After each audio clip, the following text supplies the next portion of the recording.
জাজ মার্ক লিখেছেন, আসসালামু আলাইকুম, my occupation code is 3211, how can I bring my spouse and how can I do it meaning priority service from how can I do it meaning priority service from BD?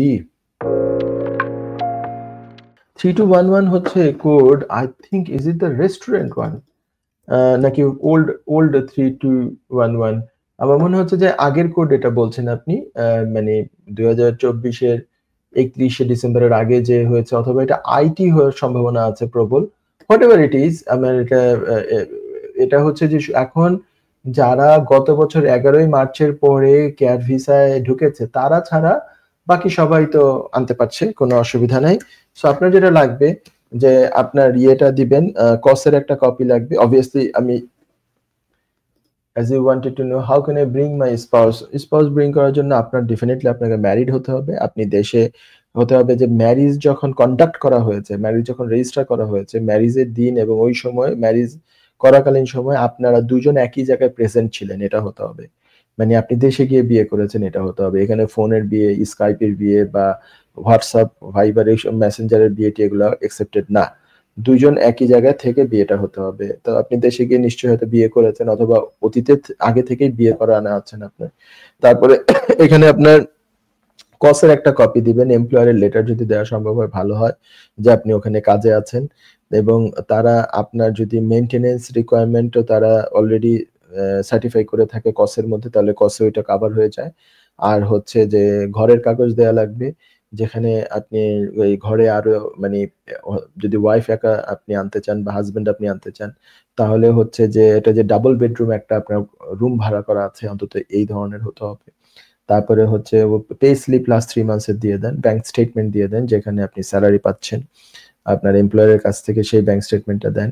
আর হচ্ছে আপনি আপনার wife বা husband, আপনার partner, যে আপনার নাম থেকে আপনার জেন্ডার আমি বুঝতে পারি নাই, যেই হন আপনি, আপনার যিনি is dispensing optician, fine.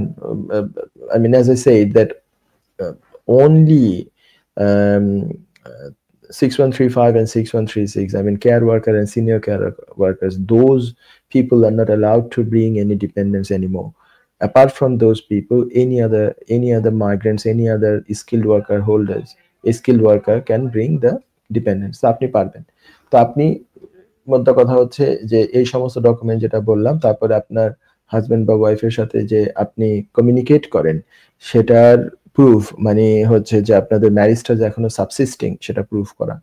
মানে হচ্ছে যে আপনি যে কমিউনিকেশন করেন, হোয়াটসঅ্যাপের স্ক্রিনশট দেন, টাকা পাঠালে সেগুলো প্রুফ দেন, তারপরে যদি মেসেঞ্জারের মাধ্যমে যোগাযোগ করেন ওইগুলোর স্ক্রিনশট দেন, বিয়ের পর থেকে বা এই দেশে আসার পর থেকে যে যোগাযোগ রক্ষা করে চলেছেন সেগুলো দেন।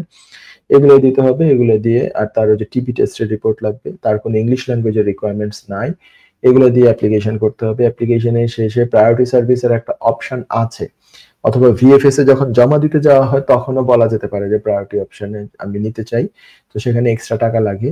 তো ভিএফএস অফিসে গিয়েও অ্যাপয়েন্টমেন্টের দিন বলা যায়, অথবা অনলাইনে বুকিং, মানে যখন আপনি অ্যাপ্লিকেশন সাবমিট করে আপনি যখন অ্যাপয়েন্টমেন্ট কনফার্ম করছেন সেই অবস্থায় আপনার এটা করা যায়।